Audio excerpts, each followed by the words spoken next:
I want to welcome on my next guest. We've got longtime NFL defensive end and sports broadcasting legend. We've got 7-time Pro Bowler and Super Bowl champion, 2-time Super Bowl champion, and the New York Giants all-time rushing touchdown leader. One of the greatest TV football coaches who's ever lived. We have our first recurring guest, first time.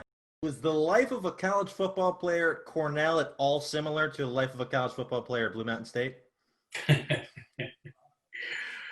Well, no. My hot take about Rodgers, I don't know if it's true, but I know he used to be involved with Danica Patrick, and my hot take is that she drove everywhere they went. That's a good one. So I know your Knicks had a great year. They got Zion, Kevin Durant, Kyrie Irving. No. They got Bobby Portis and the European kid from Michigan. At what point did they give you your first surfboard? I never went surfing. If I would have told you 5 years ago that in your second season you'd start 16 games and you wouldn't miss a snap, what would you tell me? I would tell you, I hope you're not lying.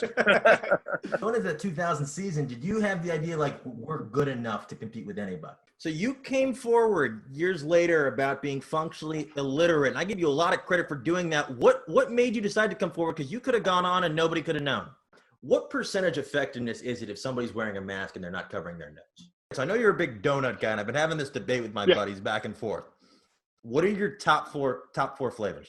I'm Zach Brook, and this is how you're going to conquer your fantasy football draft. If you're picking from 1 to 4, you already know who you're going to be taking. You're looking at your Ezekiel Elliott's, your Christian McCaffrey's, your Alvin Kamara's, and your Saquon Barkley's. But from 5 on, it's not as clear. You might want to take an established wide receiver there, which is perfectly fine, or you might want to take another running back, but they may have some red flags. If you're going to take an established wide receiver, I really like DeAndre Hopkins this year. I like Michael Thomas this year. I also like Devontae Adams this year. Once you move into the second round, you really need another established contributor, and a lot of people are looking at Melvin Gordon because he's falling. I personally do not believe he's going to be playing week 1. The team played well without him last year. They won all 4 games, and they have serviceable backups that can get the job done. And then in terms of when you want to select a quarterback, a lot of people are going really, really early on Patrick Mahomes, which is a mistake. The reason people won their leagues last year with Patrick Mahomes is because they got him in the 10th round, not in the 2nd.